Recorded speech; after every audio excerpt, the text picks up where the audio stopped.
from the Library of Congress in Washington, D.C.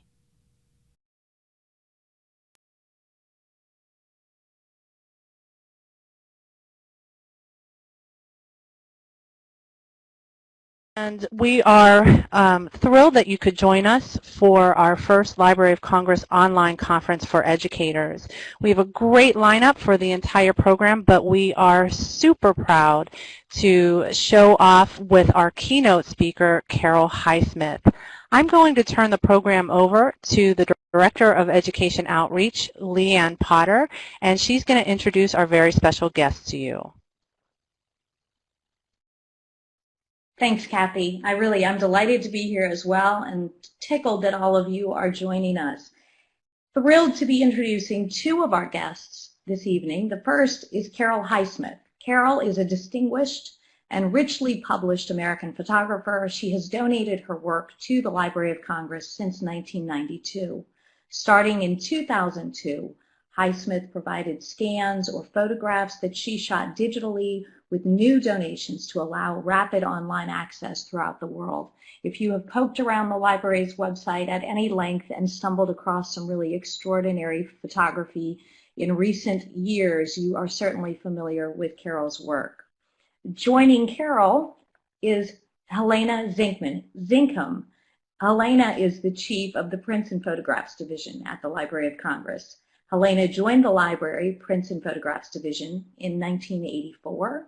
She fell in love with pictures while working at the Maryland Historical Society in 1977, and to this day enjoys helping people discover the rich resources in public collections at the library. We are thrilled to have both of you with us tonight and tickled that all of you are here and looking forward to an outstanding session. Thank you.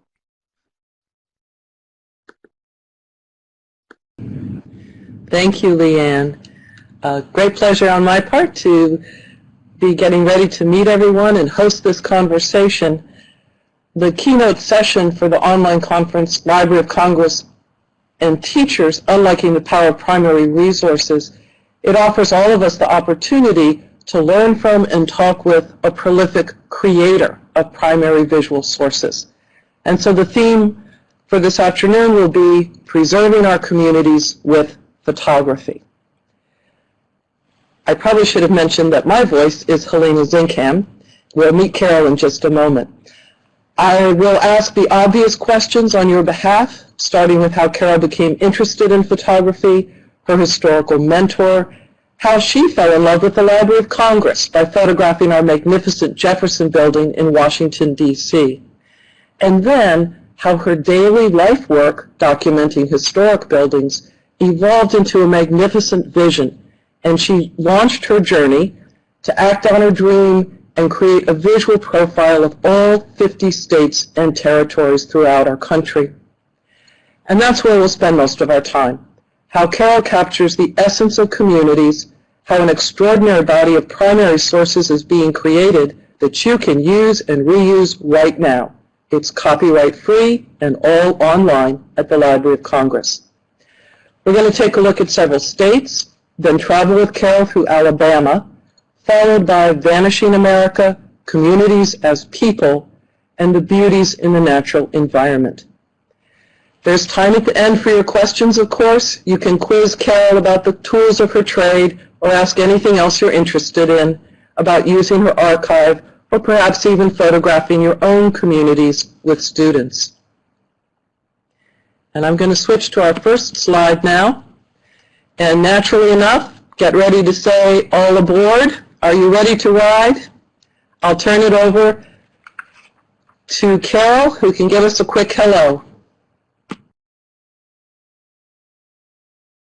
Hi, Helena. Thank you so much. I'm honored and so excited to be included in this landmark webinar. Until I took up photography in my 30s, I had barely picked up a camera.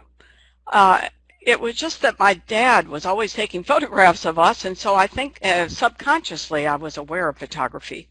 I wasn't really a serious student, but when I started in the world of work, all of a sudden I became very serious, and I put myself through school working in the broadcasting industry, and one day I won a trip to Russia and also China.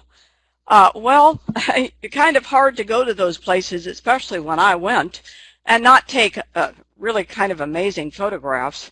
And so when I got back, I thought, you know, I like photography. This is interesting. So I took some photography courses, and one day on a classics assignment, I took a friend into the Willard Hotel. Now, the Willard Hotel used to be grand. It was a hotel of presidents. It was only 2 blocks from the White House. But when I went in there, it was just a rat trap. It was a mess. As a matter of fact, there were rats the size of cats running around in the halls. Thank goodness the Willard Hotel was saved, and I was asked if I would like to photograph the whole restoration. One day I noticed this man was walking through with a whole mitt full of photographs, and I said to him, "What's this? What do you have?" And he said, "Well, you know, there were no architectural drawings for this grand hotel, so we used photographs to put it back together again." And he told me about this woman, Frances Benjamin Johnston, who had worked in the Willard during 1901. And he told me that Frances had given away her life's collections of photographs to the Library of Congress. Oh, my interest was piqued. He invited me down to the library with him, and I actually went down and saw this collection.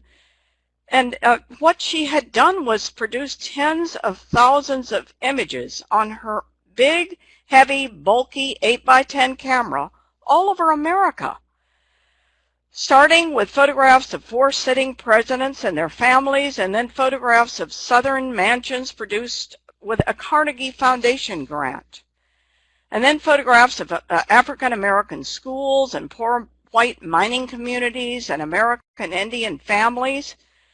Okay, I was interested. Realizing, and this is, by the way, a photograph that I had taken in the Willard Hotel back in 1980, realizing that this woman had done what she had done for me was life-changing. I told the curators of the Library of Congress the day I went down to see her collection that I would like to photograph, that I would like to follow in her footsteps, that I would like to document America too, and give my work to the Library of Congress as well. Well, I think they thought I was a little nutty, but anyway, that was the beginning of my interest in following Frances Benjamin Johnston. Carol, this is Helena. We're going to load up just a few portraits of your mentor, your historical mentor, Miss Johnston, so that everyone can enjoy the size of her camera relative to our cell phone photography today. But it sure looks like the Willard Hotel turned out fine, the restoration. It was gorgeous. It was gorgeous. About how many photographs would you take in a building of that size? Well, you know, Do you it was remember? interesting. I was also trying to follow her in every way, so I was also working in a bulky 4x5 camera, 4-inch by 5-inch film, which was very slow. And also, when you take interiors like this, you have to light them correctly. So this might have taken 5 hours just to light this. So I maybe took during I think I was in there 4 years, maybe 500 to 1,000 to 1,500 images in the Willard Hotel. But it wasn't like the type of images I take today on digital photography.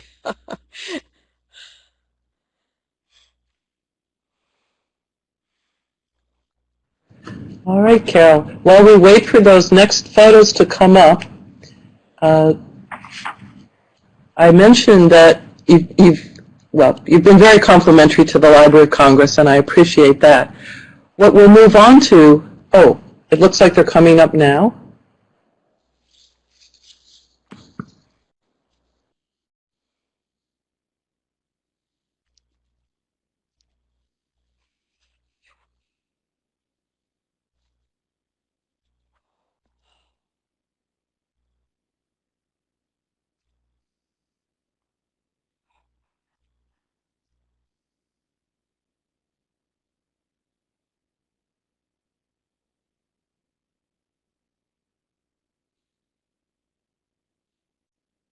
Anyway, while we're waiting, let me continue to just chat about how influential Frances Benjamin Johnston's work was and still is. Well, this is a photograph of her, and you see how huge that camera is. I mean, how did she carry it around? I have no idea.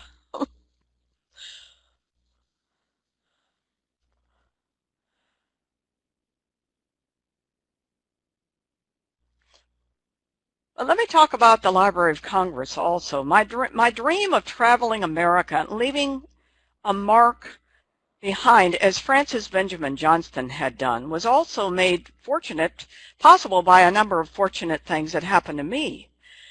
People at the Library of Congress believed in me and also kind of took me under their wing, which was amazingly helpful.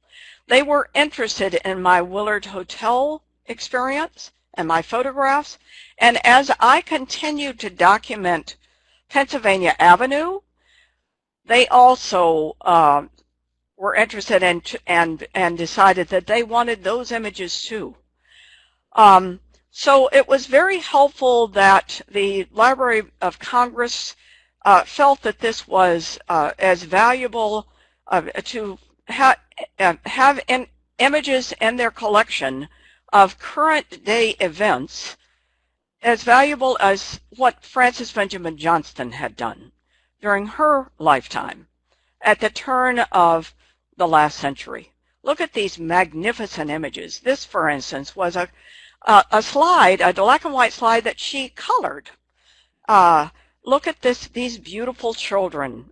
She did school children. She loved school children. So this was, you know, I look at this and I just get chill bumps looking at these images and how beautiful they are. And remember, they're on large 8x10 film negatives. Look at this salt mine. I was just in a exhibition mine in West Virginia the other day. And all I could think about was what it was like for Frances to go in these old mines back when she went in with her 8x10 camera. And these beautiful, beautiful historic scenes of outbuildings of plantations that Carnegie sent her down to do all of the South. And many, many of these buildings are gone now. I know, I've tried to replicate some. And look at this. You can see this one's almost gone. Thank goodness that Frances Benjamin Johnston recorded these. Thank goodness she recorded them. And see, now she moved on in age, but she worked almost all the way till the end. She lived in New Orleans during her 80s. And believe it or not, she is buried about 10 minutes from where I live now in Washington, D.C. Now, this is Helena again. You should also tell them about Miss Johnston's sense of humor. In her 80s, she called herself the octogeranium, a woman of great energy. She was a character and a half. She really was. But, you know, we should be indebted to her for all she did for the United States. Capturing our history the way she did just changed my life. It really did. And seeing these images, I decided that I should follow in her footsteps. Now, you know, it's interesting. I could never do what she did because much of it's gone, but she couldn't do what I've done. I photograph Washington, D.C., other places from the air. I do aerials. I carry around a camera that's lighter than what she lugged around. So now this is the Library of Congress. I was very fortunate that the Library of Congress, the library staff, allowed me to go into the iconic Thomas Jefferson building. It was such an experience for me to go in, and it had never really been photographed correctly because I was able to go up on scaffolding and on gurneys and get high up and show the art because my cameras were lighter and smaller and not the bulky 8x10 camera that Frances Benjamin Johnston had used. I was able to take in lighting that was smaller and lighter. And so this beautiful building was captured in a way that it had never been captured before. And I'm just thrilled. I was thrilled for the opportunity. And it was just at the time that digital photography was starting to really make its mark. So at the time I photographed the Library of Congress, I was using a digital camera that it was actually 39 megapixels. Now most digital cameras were maybe 5, 10 maybe at the most at that time, and I was on 39. So we were able to really capture it with fine quality. The cameras that I use today are actually double that amount. I'm working with the largest megapixel camera made, that is in the commercial realm anyway. And so the quality is just eye-popping almost. So it's really an adventure for me to be able to work with these fine tools. But because I was able to photograph the Library of Congress Thomas Jefferson building, I learned so much about photography and digital photography at that time. Carol, I've also enjoyed talking with you about how you've branched out from the library to many, many community public libraries.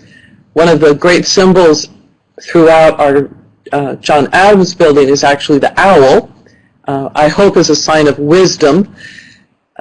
And Minerva, we were looking at her mosaic earlier, but here we have the Frederick County Public Library. And talk just a little bit about how you find libraries in different communities in the country. You know, because the Library of Congress, the staff, and you, of course, are so interested in me capturing small towns and every town that I possibly can get to, there's always seems to be a sign to the library, and I always try to go there because our libraries are so varied and interesting. Everything from, of course, the Library of Congress and the magnificent Thomas Jefferson building to what they have now, which are little teeny-weeny libraries that if you walk in a neighborhood, a lot of times you can see these little, you know, birdhouse almost libraries where people just go and put books that they've read, and then you can take them and add books that you've read. So it's so fun. But also the other thing about libraries that I love, and remember, I've seen them all over the United States, is that oftentimes it's where people go to get on computers. It's more than just books now, which is wonderful. It's a community gathering spot. And I've seen, you know, buildings, old store buildings that have become libraries. I've seen how towns have adjusted their, you know, their downtowns to what suits the community. And of course, everybody loves a library.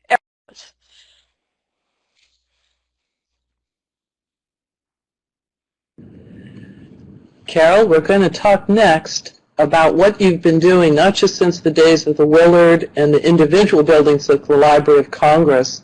Oh, this is a great picture. So everyone, that's Carol Highsmith today, ready for her 50th high school reunion, believe it or not. And California is certainly one of the states.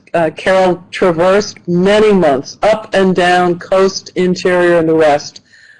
Carol, I'll go ahead and start the slides in this section. And the kinds of things I wondered about is, how do you decide which scenes to photograph? Because there are millions of choices, of course.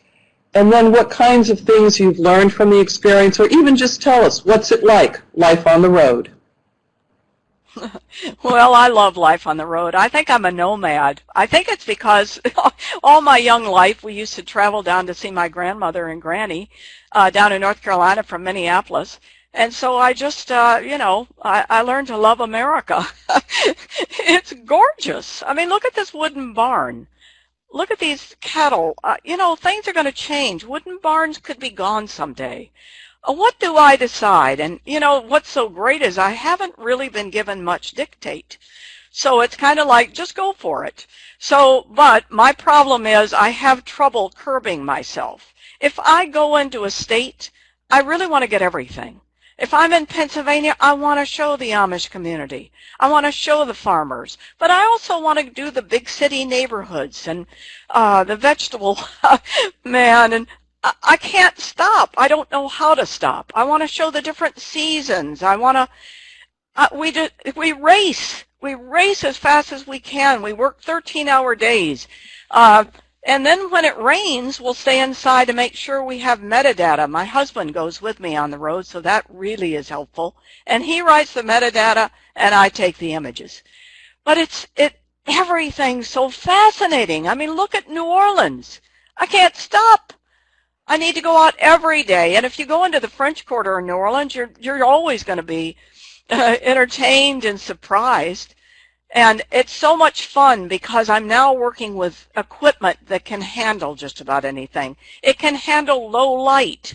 It can handle, I can leave my camera open for an hour and catch the stars at night. Look at Route 66 in America, or just a big football game, or, you know, it's a never-ending thrill. This image was taken when I studied the state of Alabama. That was the first state that I really went into and studied very, very, very seriously. This man knew Martin Luther King. There he is, a barber. He knew Martin Luther King very well. Wow. I couldn't stop talking to him. Of course, I've been to the cherry blossoms a million times.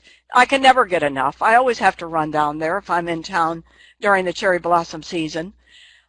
This is an infrared camera, believe it or not, a black and white infrared camera that I use. It kind of makes everything dreamy. But I like to shoot in black and white sometimes just because it's something different and it's kind of artistic. I try to not do too much art because my task is to show America and to show it clean and clear so that 100 years from now or 1,000 years from now, when digital is maybe gone, or certainly a lot of the cell phone images we're taking are gone, we can see America, what America looked like. This is, believe it or not, a replication of an image that Frances Benjamin Johnston took. I took this. She was there also. So I had to go right back to the scene. Thank you, Carol. I think we'll all be grabbing our cameras and wanting to be on the road. The next section, I've picked on the education outreach folks. They helped us choose one state to hone in on. We've had a taste of Alabama, the man who knew Martin Luther King, of course, football for the Crimson Red. But let's dive in a little deeper, Carol, and talk a bit more about not just how you come up with an individual photo, but how you're thinking through this whole scheme of 50 states. Well, my scheme is, first of all, I want to absolutely, during my lifetime, do all 50 states, no question on it. But, you know, when I'm in a state, all I can think about is that state. What is important here? It's the nuances, along with the historic images, along with the big scene. So this is Alabama. As I'm traveling, let's say I want to do Birmingham, and then I go to a smaller scene, something like this. I will oftentimes catch things on the way. So I keep my eyes peeled for anything, everything. Animals are important. Foliage is important. All of our historic properties are highly important, so I look for those. This is an old Civil War scene. It was the last Civil War battle, the last one, period. They didn't get the word, and they were still fighting. The Civil War was over. So it's a grave site. This is Selma. I went to the march. So I look for important events that have happened in the States. I'm interested in teeny tiny towns. I'm interested in big city neighborhoods. I'm interested in landscapes. Obviously in Alabama, the Civil War was very big. This was a reenactment. So I just opened my mind to what is that state all about. beautiful race cars at Tuscaloosa. How important, I'm sorry, not Tuscaloosa, but how important the various events are. That's incredible. Yeah, from my notes, Carol, I can see it says Talladega. Yeah, so that may be the word. Yeah, that's Talladega Super Speedway. Yeah, but supposing, supposing that the teachers wanted to have their students do a little community preservation through photography, I'll keep rolling through some more scenes from Alabama, but what advice might you give them if they wanted to become creators of primary source research documents? Okay, so maybe you want to follow my mindset, and that is, how are things going to change? Will football still be around, let's say, during your lifetime? If you have a 13-year-old student and you say to him, well, let's go out and shoot a football game. You know, it's been around for a very long time. Now, it's changed some, but will it be around when you're 90 years old? And what is it that's fascinating about football or theater? What's fascinating about it? How has it changed? How will it change? So everything will become historic during your lifetime. Just a little class. What do they look like? You know, I remember these look like they might be Girl Scouts, and I remember when I was a Girl Scout. So I think I would say to students, why don't you just put on your thinking cap and see what you can capture that you think might change. And then we'll talk about it. You know, I photograph everything because I think everything will change, because it did. It changed from Francis Benjamin Johnston's time. But I think students need to think about that they're in the here and now, and maybe they're not thinking about, they're probably thinking the cell phone images they take, for instance, the selfies, will always be there, will they? So maybe they need to think about, and then to maybe think about their small towns or wherever they live, what might disappear even in 10 years or 15 years? This Hillcrest Motel probably is gone by now.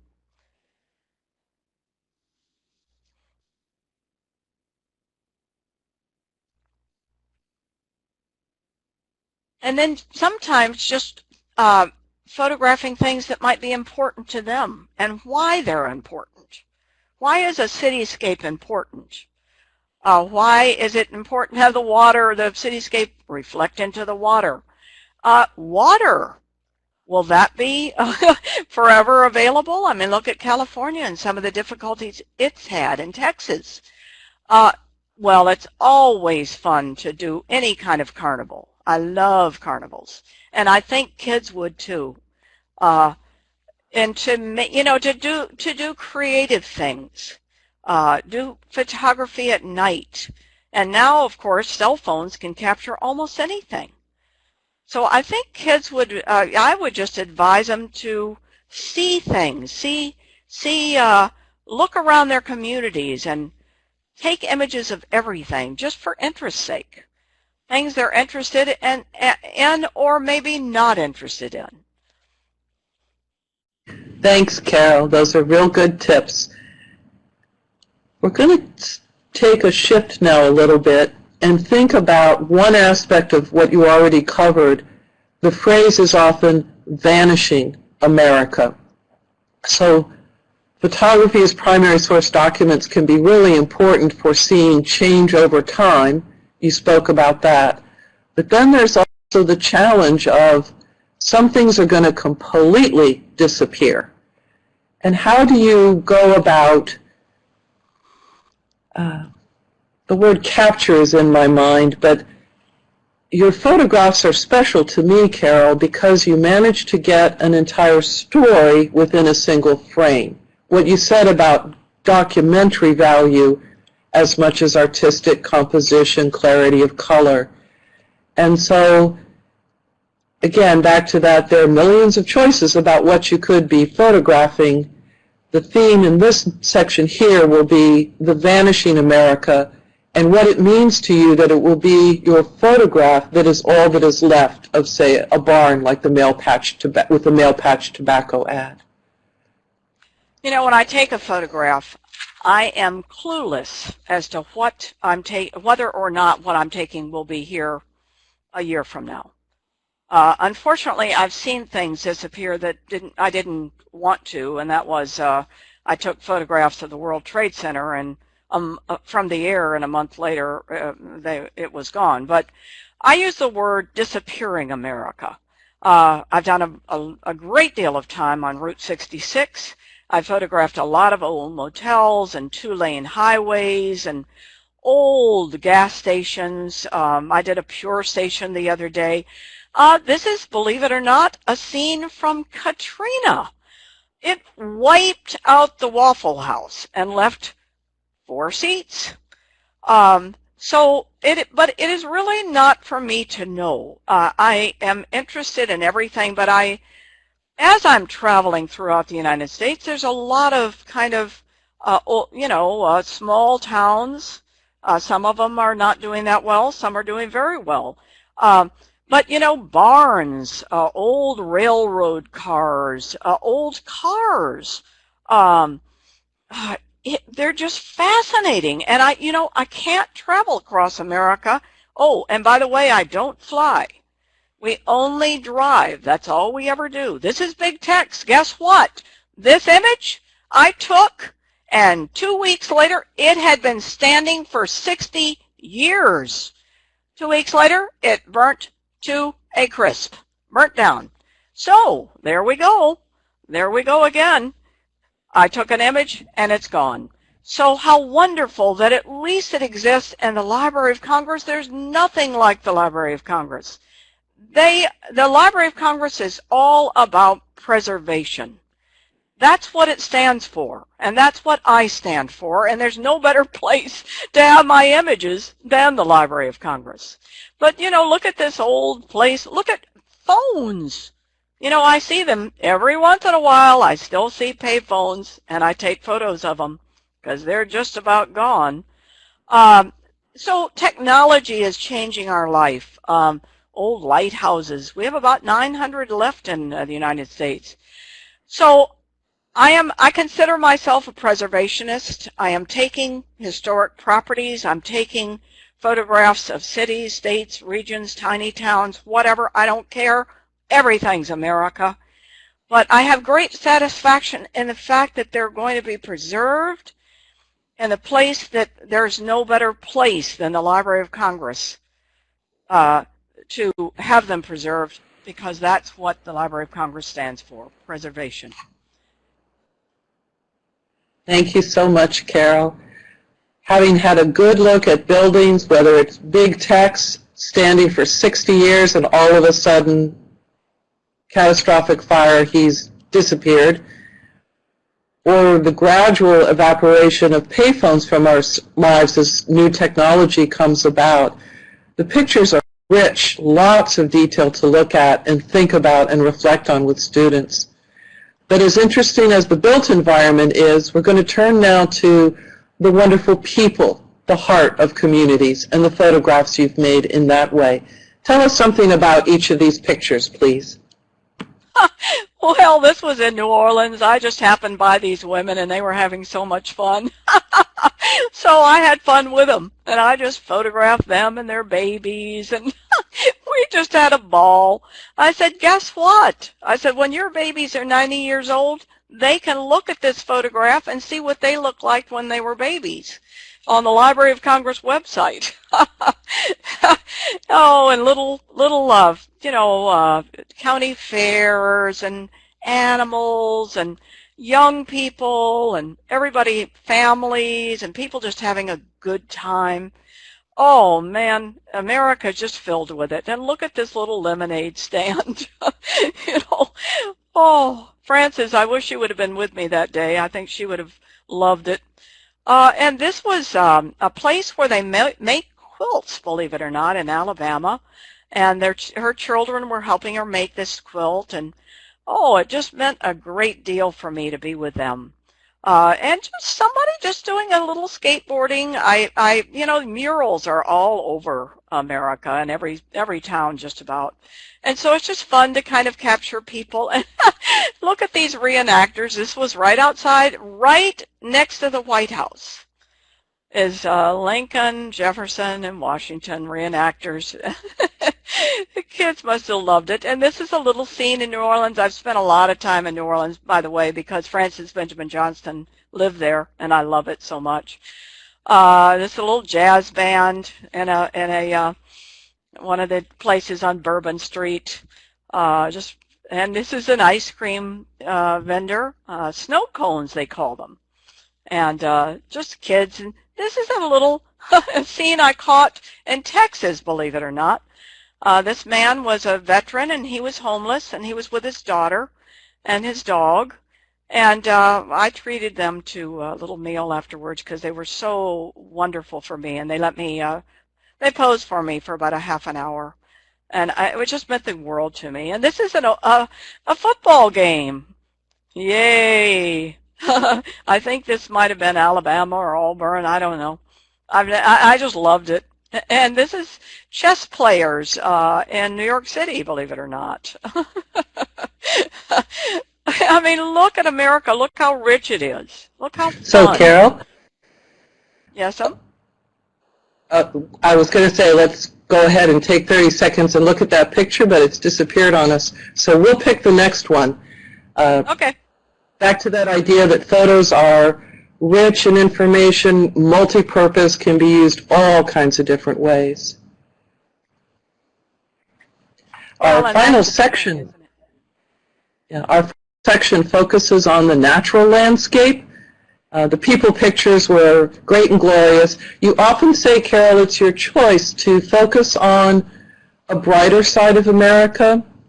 You're showing the homeless veteran, young children who knows how their lives will really turn out, the destruction of Katrina, September 11th.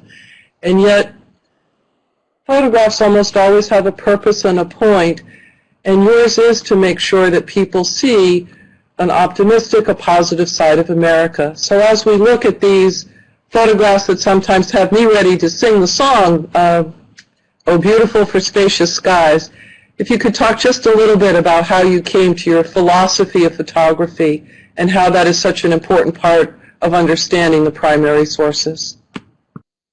Well, you know, America is vast, and you really get that when you stand in a national park. We're about to celebrate our national parks next year, our centennial year, and you know, it's just gorgeous. Now, this is a windmill way out in the middle of nowhere, but just, you know, you look across our land, and it's just magnificent. It's huge. And I think everybody, even from overseas, gets that America is an enormous place.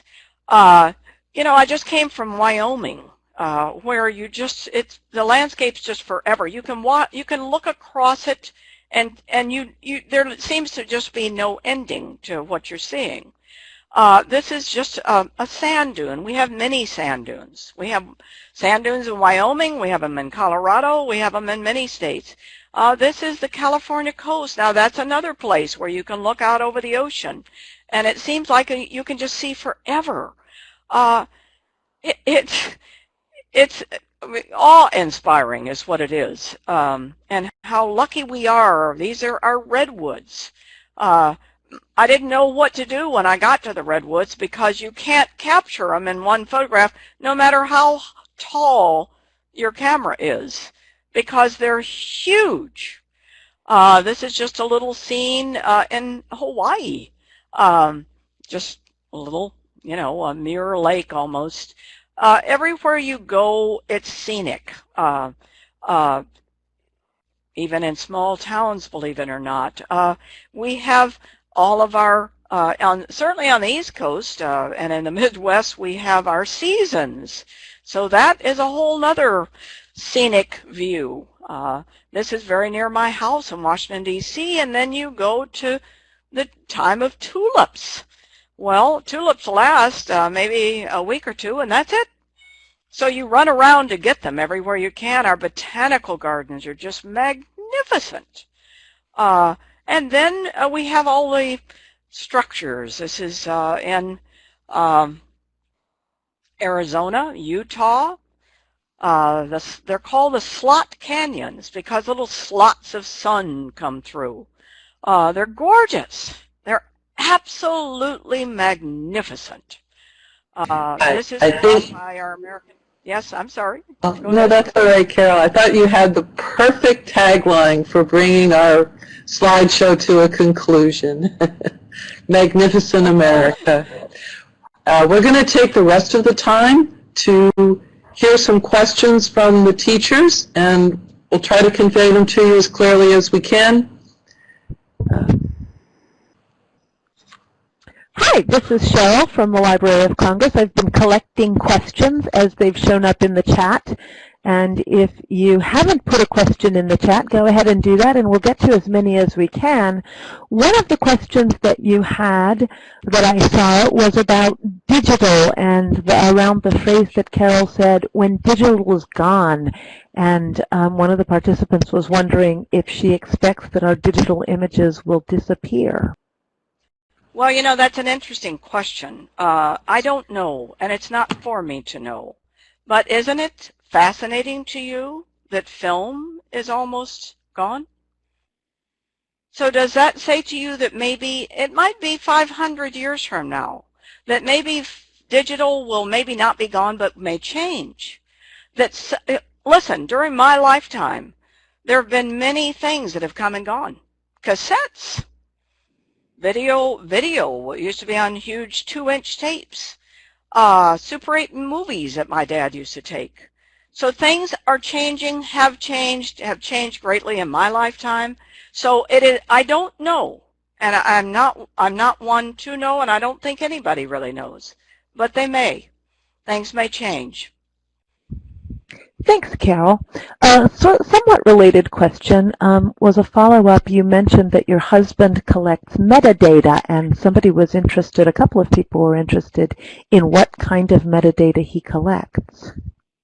Well, what I meant by that is there's no way that I can give Helena an image that doesn't have metadata on it. If I take an image and I just submit it to the Library of Congress without anything on it, how will you, who hopefully are going to use this collection, have any clue what it is?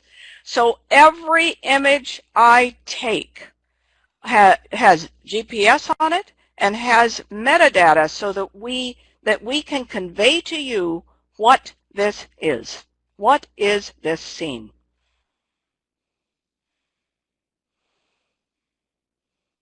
Terrific. Another process. Cheryl, I'll jump in just to add, in terms of preserving the digital photographs, the Library of Congress is very fortunate to have skillful staff who are deeply committed to migrating these digital images from one type of storage medium to another. So we'll be working hard to preserve them longer than the contents of the scene will ever survive, in the same way that we've done a great job with preserving film photography.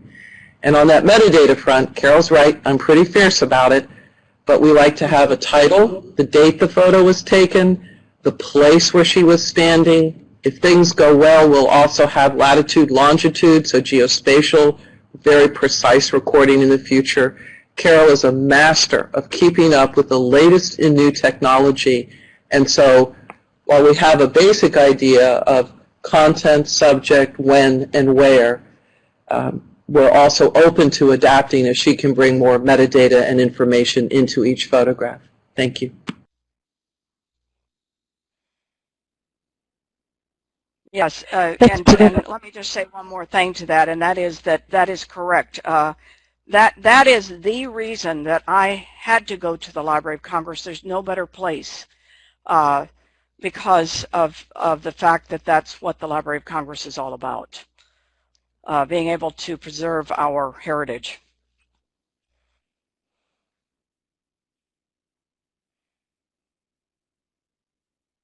Fantastic. The next question coming in is, about your process. Again, how do you decide what angle to capture and what story to tell? I guess that's two questions, so tackle that how you like, Carol. Well, I'm always looking for the sun on my back, so that if I'm out, I want that sun behind me if possible, because I want the scene very well lit. The other thing is, you know, after you've done, I mean, I'm 35 years on this. So after a while, you really kind of become almost second nature at capturing things, because this is what I do, and I do it every day, all day. I mean, every weekend, always.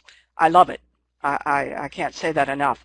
And so therefore, after a while, you just kind of, it becomes very, very, very second nature. But well lit is important so that everyone can see the scene and understand it and see how beautiful it is or not.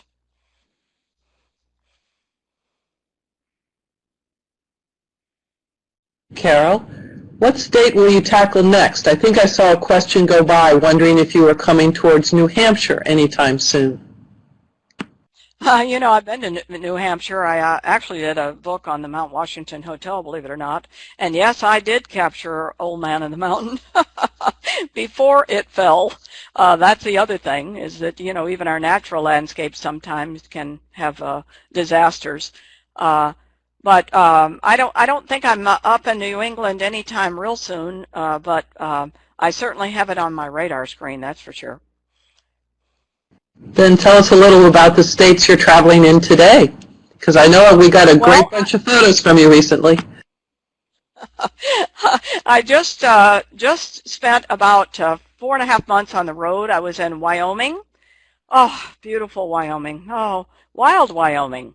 Gorgeous Wyoming with Yellowstone and the Tetons and all that it offers. And then Colorado, and it's the mountains and the, again, it's breathtaking. That's why I have to kind of catch my breath talking about either one of those states. And then I just spent about 2 weeks in West Virginia trying my very best to get into a working coal mine. It looks like I'm going to get in, but it might be a few weeks before I can do that. But so, and of course, you know, traveling back and forth through these states, to these states. So I go through the Midwest. I'm going to be working some in the Midwest next year. So I have a very full year next year. I think I'll be in most of the American states next year, believe it or not.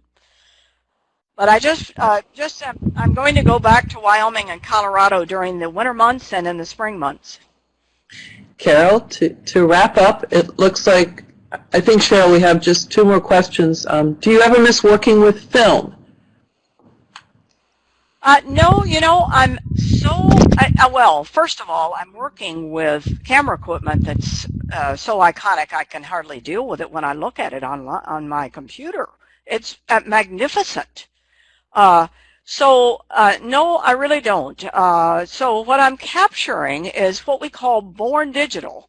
And that is that if I worked in film, I would have to come back, scan it, get the dust off, which is huge, and then do the metadata and the color correcting and everything else. Now I come back and it's ready to go.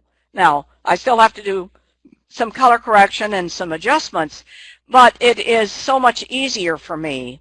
And also, it is a 4x5 piece of film.